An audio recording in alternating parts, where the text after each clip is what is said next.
Good afternoon, ladies and gentlemen, and welcome to the final session of the Pernod Festival Online Edition 2022. Up next, we have an extremely interesting presentation that will cover functional design and eco-performance.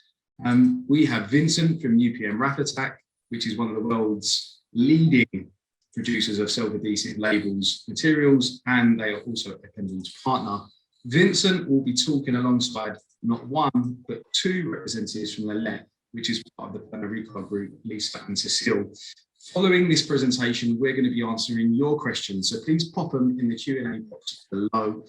And if you want to share on social media, make sure you're using the hashtag @PenTalks and making sure that you're tagging the PenTalks.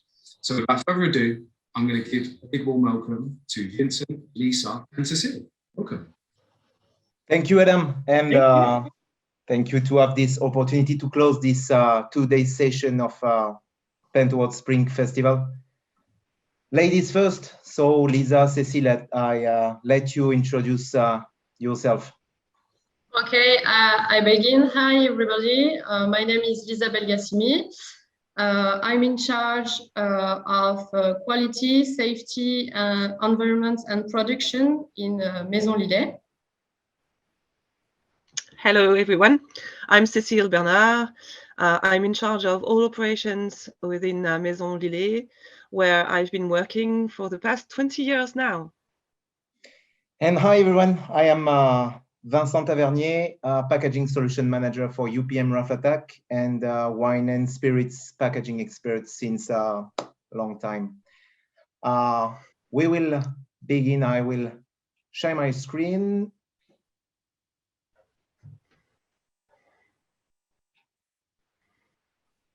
And let's go. So the original definition of design is an aesthetic applied to the search for new forms adapted to their function. In recent years, the second part of this definition has been more or less discarded in our wine and spirits segment to make way for styling. However, the functional design is becoming increasingly relevant in a context of consumption in search of meaning. This meaning, which is not only linked to the storytelling of the brand, but also and above all linked to the act of purchase. This is the famous "I buy what I am." Beyond the function of the object that I buy, what it says about me is essential. People don't buy what you do, they buy why you do it. And what you do just proves what you believe in. Once we have said that, sustainability imposes itself on us as the real winner, the essential, but also the trap topic. Creating value is a common goal of most organizations. The search for sustainability has added a new economic dimension. For all brands, the new economic model is now access to social responsibility and the ecological awareness.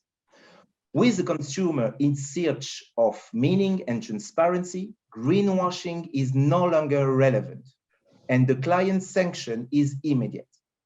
The aesthetic alone is subjective, versatile, whereas the meaning creates the consensus. That's why I'm very glad to be with you today, ladies, to talk about the repack you did for Lillet. And just before giving you the floor, let me illustrate my previous point with your packaging evolution. I grant you, it's not visually obvious, and yet it testifies to a deep change in the brand's strategy. Before going into details, Cécile, in few words, could you remind us who Lillet is and what is your brand story? Yes, sure. So Maison Lillet was founded in 1872 by two brothers, Paul and Raymond, who were only 17 and 20 years old at the time, so very, very young entrepreneurs. They produced liqueurs, syrups, macerations. They sold fine wines and spirits, a bit of everything they could to provide their customers with every drink they needed. They decided to settle in Podensac, a small village near Bordeaux. At the end of this 19th century, tonic wines are quite popular in France. Therefore, taking advantage of this popularity and of our great location among Bordeaux vineyards, the two brothers created their own wine-based aperitif that they called Quina Lillet in 1887, using some of their fruit liqueurs as well as the wine that was present next to Podensac.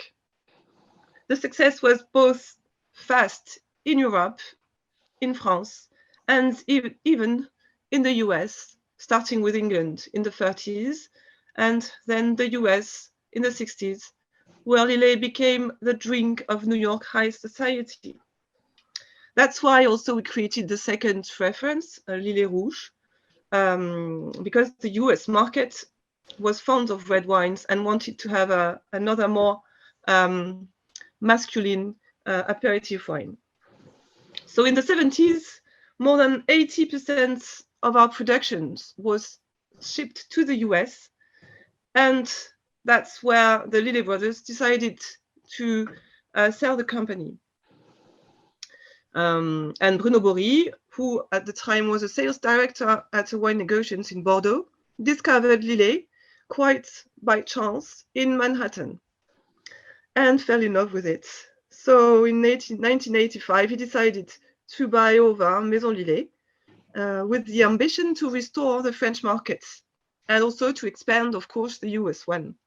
He revamped the products and their packaging, staying true to the essence of Lillet and with the ambition to strike the right balance between a century-old recipe and modern know-how. So to cut it short, after meeting renewed success in France, he then sold the company to Pernod Ricard in order to launch the product on another scale, the world. In the past years, Lillet was relaunched in Germany, marking a transition for the brand to global growth and acceleration. Lillet is now a very big success story in Germany, but also in Austria and Belgium, and next, USA. So today, we are 10 people living next to Lillet in Podensac, and we are still producing all the Lillet there with new cellars in constructions to meet the global increase in demand. And at Maison Lillet, we are a dedicated team of about 10 people who oversees the authentic production process of Lillet. It is our mission to be the guardians of the temple, to continue the great heritage of Paul and Raymond, and also to be worthy of the trust of our clients. Say what you do what you say is our motto. So we strive every day to deliver quantities as well as continued quality. As you can see on this slide, Lillet is now an international rising star. It has been identified as a global big bet by Pernod Ricard. That means a brand that fits global consumer trends and has a high growth potential. So last year we did plus 33% in volume despite COVID, and we're activated in 30 countries. It's a big success, as I told you earlier, in Germany, and now starting again in the USA.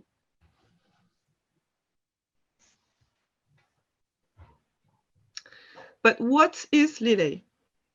So Lillet is a subtle blend of carefully selected wine and fruit infusion with an ABV of 17 degrees.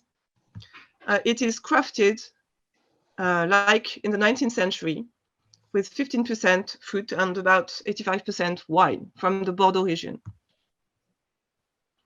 So we carefully select the wines based on their qualities and organoleptic complexity, and also on their impact on environment. We select the fruit, the peels, the barks according to their freshness and their aromatic richness. Fruit macerations begin. The fruits are separately in cold maceration in alcohol. Once they are ready, we blend all the fruit and infusions and quinine infusions with the wine. That's what we called vinage. And the young Lillet will be stirred for a few weeks to blend and encourage the development of complex aromas.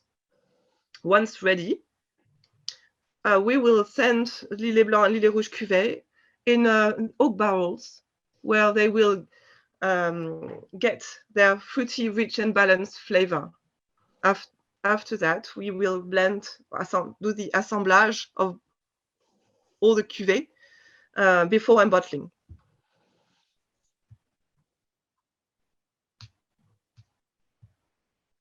Effective brands know how to recognize our nostalgia for a simpler past and protect us from permanent change. As you said, Cécile, Lillet has existed since the end of 19th century. Making us change in continuity is the hardest thing for a brand. A question for you, Lisa. When you decide to change your packaging, what is the trigger for this need and what do you expect from that change? Okay, Vincent, so to answer your question, I have to present you our CSR commitments, because with this great growth comes great responsibility. So Lillet has always been taking CSR commitments in order to ensure being in line with global issues. It is in Lillet's DNA. These commitments are in line with Pernod Ricard's global CSR roadmap, which is good times from a good place, which aims at reducing carbon intensity of the group by 50% by 2030. So, for example, about sourcing, 97% of ingredients come from France, more than 80% from the Southwest. We developed wine planting contracts with Bordeaux wine growers, which guarantees sustainable income for Lillet's partners, while the brand enjoys a qualitative and trustworthy sourcing of its wine. And we implement incentives to our vineyards to help them convert to sustainable agricultural practices sourcing a part of our wines from high environmental value and Terraviti certified suppliers. Our oak barrels produced entirely in France are sourced from forests sustainably managed by the National Forestry Office. And since January 2021, 100% of wines used in Lillet's making process are now supplied by tankers fueled with bioethanol, produced locally with grapes waste, therefore reducing Maison Lillet's carbon emissions by 24 tons each year. And this was made possible thanks to our great partnership with Transport Vena. About the elaboration, it's a traditional French elaboration made by passionate people. 100% of fruits used in the infusion process are combusted less than 30 kilometers away from Maison Lillet. We recycle over 97% of the waste generated during the production process. And we also work on reducing our energy consumption. In fact, producing a bottle of Lillet is today requiring 50% less energy and water than in 2017. So to answer your question, Vincent, the change of our packaging was just a logical continuation of our CSR approach in order to reduce our environmental impacts. And today, we will concentrate on our latest work with packaging and present to you the gain on carbon emissions we registered in this field. Thanks, Lisa. At UPM, we are used to categorizing our actions and products with the famous 4R: reduce, recycle, renew, recycling, or reuse. It is a simple and effective way to identify the ecological benefit. In this logic, it would be interesting to understand the action you have taken to improve your performance and strengthen the value of the brand. Let's be concrete and start with your bottle. What actions have you implemented to respond to ecological and economic constraints? The improvements made on the bottle are the most important in terms of environmental impact, even if it's not visually apparent. So as you said, Vincent, if we don't know that changes has been made on the bottle, it is very difficult to notice because both bottles are very similar. We made the bottle lighter by reducing its weight by 80% from 600 to 490. And the rate of recycled glass has been increased by almost 12%, thanks to our glass producer, which is OI, a great manufacturer in the center of France. These initiatives have reduced the carbon footprints by 52 grams of carbon equivalent per bottle. And add to this, the shape of the bottle has been adapted to protect the label during shipments by creating a reserve. You introduced a crucial topic because overpackaging is a favorite target when we talk about waste reduction. Could you develop that point? Yes. Just to explain, the creation of the bottle reserve has made it possible to remove the cardboard partitions that were previously in the cardboard cases to protect labels. The other change made on the cardboard was to stop bleaching our cardboards. As you can see on the slide, it switched white into craft. And we also resort the graphics to reduce the amount of ink used. So these changes have resulted in a gain of 39 gram of carbon equivalent per case. Noted that our cardboard cases are 100% recycled and FSC certified, which is an environmental label for sustainable forest management. Thanks, Lisa. And now the label. This is a topic we know quite well because you have chosen a UPM Raflatac material, our forest film. For those who are not yet familiar with this major innovation, this is a film made exclusively from renewable wood-based raw material within an ISCC certified value chain, allowing to gradually replace films of fossil origin. And re-recycle your glassine thanks our rough cycle process. And this is the case for all the Pernod Ricard sites in France. Lisa, do you want to react on this topic? Yes, of course. In fact, there is no visual or technical impact of this change, but a real positive environmental impact with the reduction of 66% of carbon emissions by using 100% wood-based solution. And in continuous improvement process, We are constantly looking for new solutions to meet our customers' expectations and to offer a product that is ever more sustainable. Let's be frank. An action that is effective from a sustainability point of view must also be effective economically. Logistics is a very important variable. What are your improvements on this topic?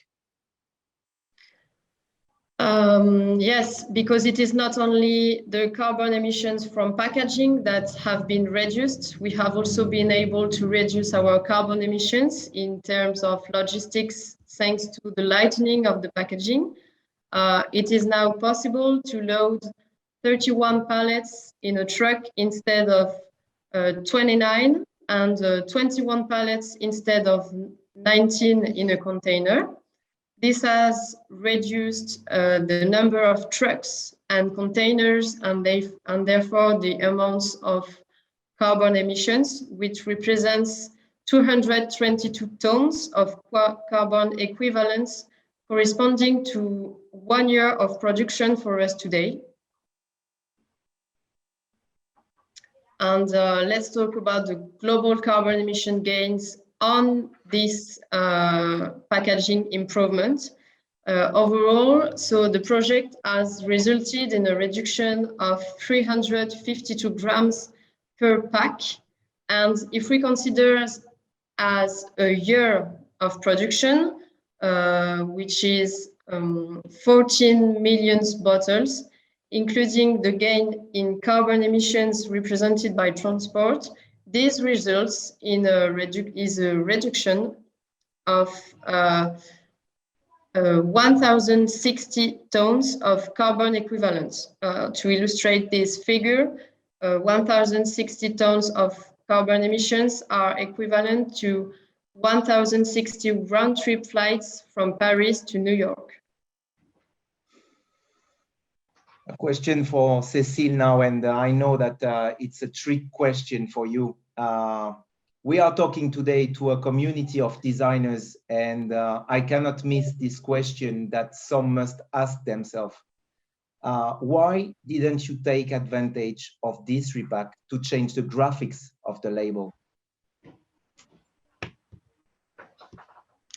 So, as you can see on these slides, the Lillet labels have known small changes over the past, and more recently, you have the past 20 years history down on the slide. By small touches, we come with history here, so we need to respect the history of Lillet and do it just like the consumer does. You can see we still have the Bordeaux lions that were here right from the start, and as well as the key colors. It appears that the consumers, even though sometimes we like to improve and modernize and do a lot of things on labels, the consumer likes this idea of historical anchor. It represents our authenticity and it reassures the consumer on the product inside. So it's very difficult to change anything, especially in these uncertain times. So this time we preferred concentrating on the content and reinforce our brand value rather than on the surface, which does not mean that the marketing department is not constantly thinking it over. We are now looking always for the next step to be even more valuable in our carbon emission gains. Thank you, Cécile. That's all from our side. Thank you very much to you, Lisa and Cécile. And if we have a question, it's time. Don't be shy. Great. Well, thank you so much, guys, for a wonderful presentation. And we do have some questions, and I'll kick off with the first one. Where have we gone? Okay, so what would you attribute to your 33% in sales and growth increase during COVID? And I know obviously more people are at home, but was there anything else? Was it the marketing campaigns, or let us know? Yeah, sure. Just to be explicit, we've been having this growth for the past 10 years. So each year we grow by 20 to 30% now. We produce 10 times more than 10 years ago. So it's we're quite used to it now. So yes, during COVID, I'm not sure it really had an impact, COVID. This is due to the fact that we have a very good product first, and also thanks to a great distribution team with the Pernod Ricard affiliates abroad, who had a great strategy of launching Lillet by field everywhere. And also this particular year in the world, we had our first campaign, world first marketing campaign. So yes, I'm sure that contributes to our success. Great. We've got time for another question. Actually, somebody said, Mario, congratulations everybody, a really nice sustainability project. So that must be nice to hear. We've got one other here. Are you thinking about expanding to another packaging size? Every option is possible. Right now, we only have one type of bottles, and small ones, but we have cases of 12, cases of 6. That's about it. But yes, we have innovations at the forefront in our minds at Lillet and Pernod Ricard. So we are thinking about new everything. Great. I guess just one comment, I mean, from seeing your presentation, what I loved was the statistic about 97% of your waste is used and reused. And I honestly think any brand or corporation now that are doing that and really thinking about that as their purpose, it is an amazing thing. And I think any business should take note of that. And obviously you're leading the line for that. And congratulations on an amazing product. And I think what's also very clear is that you didn't need to change the design. What you've been doing is changing all of the back side in terms of the materials and the weight and the sustainability, which is also something great to see that you put your energy into that. So thank you so much for a great presentation. Thanks to Vincent. Thanks to Lisa. You're welcome. Thanks to Cécile. It was nice to share. Thank you. Take care. So everyone, in case you have missed any of the presentations over the last few days, they are going to be available on demand next week on our Vimeo and YouTube accounts. It's been an epic few days at the Penthouse Festival 2022. It has been online, and I'm going to let you know that it's my dream to bring this festival to life, hopefully this year. So fingers crossed, I'll let you know more soon. Thank you to all of our speakers. Thank you to the team, and of course, everybody watching at home. Thank you for your questions, for your comments, for your shares. You can continue the conversation online using our social channels and using the hashtag Penthouse Spring Festival. Just a reminder, the Penthouse competition closes on the 1st of April. You've only got 8 days to submit your wonderful entries. And again, just a shout out to any students watching. Take a look at our new briefs from Lego and with OI alongside design briefs. There's some wonderful prizes, including having your winning conceptual entries made into real life and some internships. And lastly, we are going to be announcing very soon where our gala ceremony will be held this year, so keep your eyes peeled. I'm Adam Ryan, I'm head of Pen Towards. You've been watching Pen Towards Festival 2022. Thank you, stay safe and take care.